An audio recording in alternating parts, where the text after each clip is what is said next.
तो दोस्तों आज के इस लेक्चर सीरीज में हम सब पढ़ने वाले हैं थ्योरी ऑफ फ्रस्ट्रेशन। ठीक है, इसको और भी नाम से जाना जाता है doctrine of supervening impossibility, doctrine of frustration, theory of frustration, इस प्रकार के नामों से इसे जाना जाता है। ठीक है, और यहाँ पर हम लोग इस थ्योरी को समझेंगे, ये कॉन्ट्रैक्ट के अंतर्गत आता है।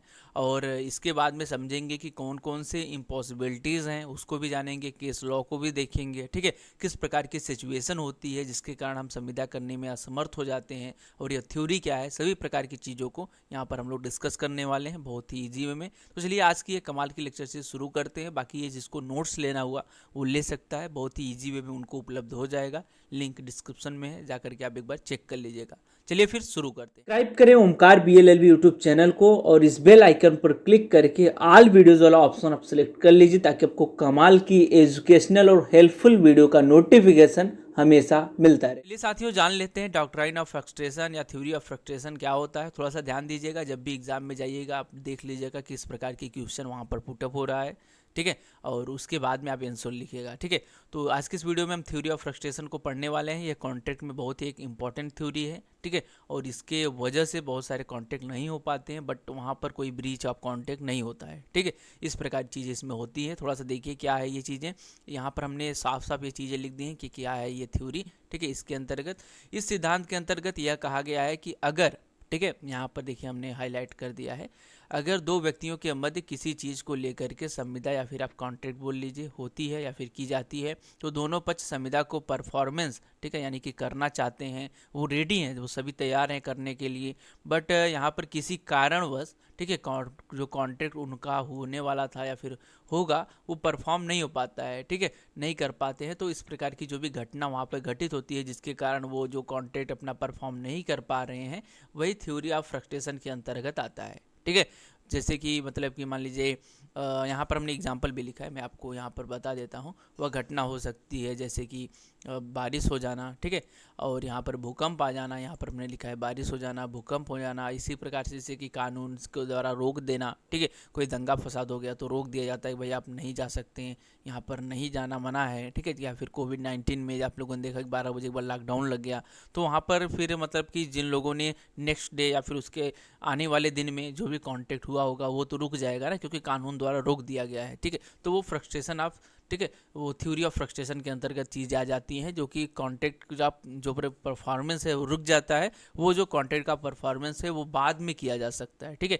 जब वो चीज़ें सही होगी, जैसे कि भूकंप आया, भूकंप मतलब कि जाने के बाद सिचुएशन सब कुछ सही रहेगा तब तो होगा, नहीं रहेगा तो नहीं होगा, इस प्रकार की चीज़ें। बट यहाँ पर कोई लाइबिलिटी दोनों के ऊपर इम्पोज नहीं होती है। ठीक है, इस प्रकार की जो भी घटना होती है, ठीक है, इस प्रकार की और भी कई प्रकार के कारण हो सकते हैं। इन घटना को अनफॉरसीन इवेंट भी कहा जाता है। ठीक है, ये ध्यान रखिएगा, बहुत सारे लोग बोलते हैं, इंग्लिश वाले इसे लिख सकते हैं कि जो घटनाएं मतलब अनफॉरसीन्स के अंतर्गत यहाँ पर आ जाती हैं। ठीक है, और उसके होने से जो कॉन्टेक्ट नहीं डन हो पाता है, नहीं हो पाता है, तो वो फ्रस्ट्रेशन ऑफ थ्योरी के अंतर्गत चीज़ें आ जाती हैं। ठीक है, इस प्रकार से भी आप चीज़ें बोल सकते हैं या फिर कह सकते हैं।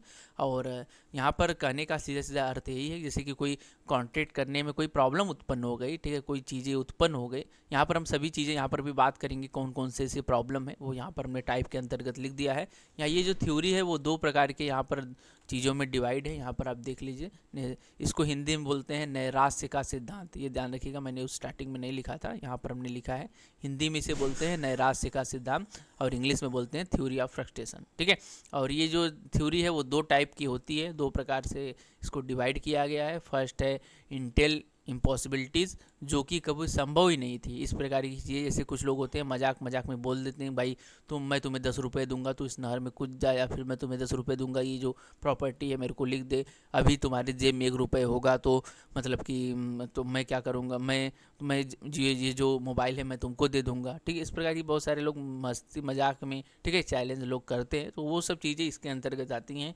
इंटेल इम्पॉसिबिलिटी, जो कि कभी संभव ही नहीं है। ठीक है, इस प्रकार की चीज़ें और मतलब कि यहाँ पर आती है, और इसके बारे में सेक्शन 56 के अंतर्गत यहाँ पर बातें गई है। आपको अगर देखना हुआ तो इंडियन कॉन्ट्रैक्ट एक्ट का ये सेक्शन नंबर 56 देख लीजिएगा, और आप इसको सेक्शन नंबर जो 56 है वो एग्जाम में लिख भी सकते हैं अगर इसके अंतर्गत आपको लिखना हुआ तो, ठीक है। और जो इसका सेकंड टाइप है वो है सबसिक्वेंस इम्पॉसिबिलिटी, यानी कि अनफॉरसीन इवेंट। यानी कि मैंने आपको बताया कि अनफॉरसीन इवेंट कौन से हैं, जो कि जैसे कि बारिश हो गया, कानून द्वारा रोक दिया गया, वो सब अनफॉरसीन इवेंट है, ठीक है। अनफॉरसीन इवेंट के चलते कॉन्ट्रैक्ट परफॉर्म नहीं हो सकता, ठीक है। तो वो जो चीज़ें हैं वो इसके अंतर्गत आती हैं सेकेंड पॉइंट के अंदर। इसके अंतर्गत जो कभी संभव नहीं था वो आती है इसके अंतर्गत, और इसके अंतर्गत वो चीज़ें आती हैं जो कि किसी कारणवश, बारिश की वजह से, भूकंप के आने की वजह से, कानून द्वारा रोक दिया गया, उसके वजह से कॉन्टैक्ट नहीं हो पाया, तो ये इसके अंतर्गत आती हैं, ठीक है। तो यहाँ पर आप मेनली देखेंगे तो जो थ्योरी ऑफ फ्रस्ट्रेशन है वो इसी पर बेस्ड है, ठीक है। ये जो चीज़ है इसी पर बेस्ड है और इसी पर थ्योरी ऑफ फ्रस्ट्रेशन वर्क करता है, ठीक है। तो ये चीज़ें हैं। अब हम लोग एक थोड़ा सा केस लॉ देख लीजिए, क्योंकि केस भी लिखना इंपॉर्टेंट होता है। केस से जो चीज़ें होती हैं वो क्लियर होती हैं, आपका जो मतलब कि कॉन्सेप्ट होगा वो भी क्लियर होगा, और मेरे को समझाने में भी थोड़ा सा आसानी हो जाता है केस के अंतर्गत। और कोर्ट अगर एग्ज़ाम में आए तो लिख दीजिएगा ये केस कीरल बनाम हेनरी का केस है और 1903 का ये केस है। आपको देखना हुआ और भी ज़्यादा डिटेल में तो बुक में देख लीजिएगा, नहीं तो वैसे भी मैंने सब चीज़ यहाँ पर लिखी हुई है, ठीक है। क्या हुआ था उसको थोड़ा सा यहाँ पर पढ़ लेते हैं। एक व्यक्ति राजा के जुलूस को देखने के लिए एक कमरा होटल में बुक करवाता है, पर राजा के बीमार होने की वजह से जुलूस नहीं निकल पाती है, ठीक है, नहीं निकल पाता है होटल के मालिक द्वारा। फिर उसके बाद में जब पैसे मांगा जाता है उस व्यक्ति से, तो होटल मतलब उसको, होटल के जो भी मालिक हैं उनको वो व्यक्ति जो कि जुलूस देखने के लिए आया था वो पैसा देने से मना कर देता है। बाद में होटल के मालिक द्वारा उसके ऊपर केस कर दिया जाता है, ठीक है। बाद में कोर्ट ने निर्णय दिया कि उस व्यक्ति का यहाँ पर जो कॉन्ट्रैक्ट का जो उद्देश्य था, ठीक है, वो सबसिक्वेंस इम्पॉसिबिलिटी के कारण, ठीक है, वो कंप्लीट नहीं हो पाया है, तो वह पैसे देने के लिए बाध्य नहीं है, ठीक है। तो आपने देखा कि भैया हम जो ये सबसिक्वेंस इम्पॉसिबिलिटी है कितना इंपॉर्टेंट है। अगर किसी व्यक्ति का जो भी मतलब एम है, जो उद्देश्य है वो पूरा नहीं हो पाता है, तो फिर पैसा रुपया जो भी कॉन्ट्रैक्ट है वो करने से मना भी कर सकता है, ठीक है। इस प्रकार की चीज़ें थोड़ा सा इसके अंतर्गत आती हैं। और चलिए आगे इसका देखते हैं भाई, सब सीक्वेंस इम्पॉसिबिलिटी कौन कौन सी ऐसी चीज़ें हो सकती हैं।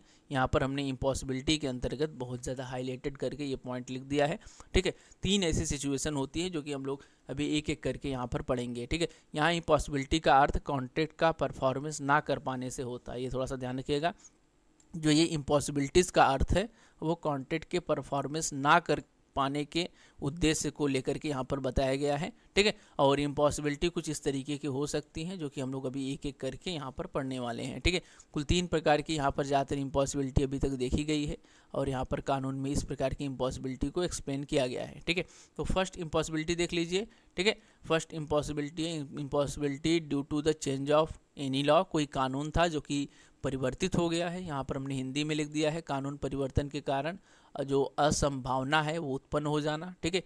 आपने पहले मतलब कि कोई कानून था कि भाई, जैसे कि कानून द्वारा रोक दिया गया भी भाई कि जैसे कि दारू खरीदना पूरी तरीके से बैन है, ठीक है। तो इस प्रकार की चीज़ें अब तो मतलब कानून द्वारा ये बोल दिया गया, तो बहुत सारे लोग जो कानून के अंतर्गत कार्य करते हैं वो फिर शराब की खरीदी बिक्री करना बंद कर देंगे। तो यही चीज़ें हैं, पहले अगर वो कॉन्ट्रैक्ट किए थे वो सभी जो कॉन्ट्रैक्ट है फिर ख़त्म हो जाएगा, और ख़त्म होने के कारण कोई ब्रीच ऑफ वहाँ पर कॉन्ट्रैक्ट का जो कॉन्सेप्ट है वो थ्योरी नहीं लागू होगा, ठीक है। तो यहाँ पर कानून में अगर परिवर्तन हो जाता है, पहले आपने कॉन्ट्रैक्ट किया लेकिन कानून द्वारा उस चीज़ को करने से मना कर दिया गया, तो आप मतलब कि वो जो कॉन्ट्रैक्ट है करने से मना कर सकते हैं, आगे बढ़ने से रोक सकते हैं, या फिर आप बोल सकते हैं यहाँ पर इम्पॉसिबिलिटी उत्पन्न हो गई है, अब ये संविदा नहीं की जा सकती, ठीक है। और जो सेकंड पॉइंट है, सेकंड जो इम्पॉसिबिलिटी है, impossibility by distraction of the subject, ठीक है। कॉन्ट्रैक्ट करने का उद्देश्य ही खत्म हो जाना। जैसे कि आप लोगों ने देखा कि भाई वो बंदा था, वो गया था मतलब कि राजा का जुलूस देखने, ठीक है, और जुलूस ना देख पाने की वजह से, ठीक है, वो पैसा देने से वो होटल वाले को मना कर देता है। तो यहाँ पर आप लोगों ने देखा कि भाई कोर्ट ने भी ये आदेश दिया कि भाई उसका जो उद्देश्य है वही ख़त्म हो गया, वो देख ही नहीं पाया, तो पैसा किस प्रकार से आप उसको डिमांड करेंगे, आप किस प्रकार से उससे पैसा का डिमांड कर रहे हैं, ठीक है। क्योंकि वहाँ पर वो उन्होंने कोर्ट ने कहा कि भाई वो आदमी पैसा देने के लिए बाध्य नहीं है, क्योंकि उसका जो उद्देश्य था, जो मोटिव था, वो कंप्लीट नहीं हुआ है, ठीक है। ये तो हो गया भाई second point.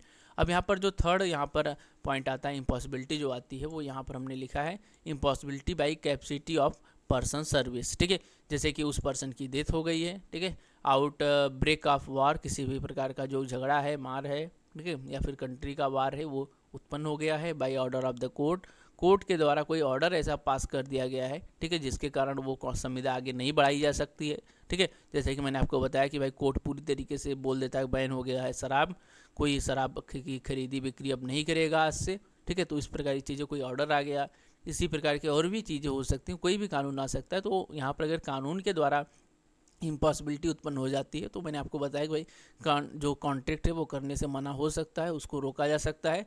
Impossibility by non occurrence of the event, कोई इस प्रकार की इवेंट हो गई है, जैसे घटना मैंने आपको बताया कि भाई भूकंप आ गया, ठीक है, और बाढ़ आ गया, सुनामी आ गई, ठीक है, कोई ऐसी चीज़ें हो गई, या फिर चक्रवाती तूफान आ गया, घर तबाह हो गया, इस प्रकार की चीज़ें, या फिर जिस सामान को लेकर के कॉन्ट्रैक्ट हो रहा था वो भूकंप में ख़त्म हो गया, तबाह हो गया, ठीक है, इस प्रकार की चीज़ें भी हो सकती है। तो ये सब इम्पॉसिबिलिटी है जिसमें आप लोग देखेंगे कि जो संविदा है वो रोकी जा सकती है और उसको संविदा करने से मना किया जा सकता है, ठीक है।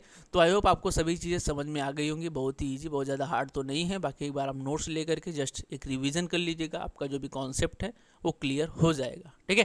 तो आज के इस वीडियो में फिलहाल इतना है। Thanks for watching. वीडियो कैसा लगा कमेंट करके बताइएगा और मिलते हैं नेक्स्ट वीडियो लेक्चर में। वीडियो लेक्चर को फॉलो करिए और बहुत ही ईजी वे में सब कुछ हम यहाँ पर समझा रहे हैं। Thanks for watching guys, bye bye.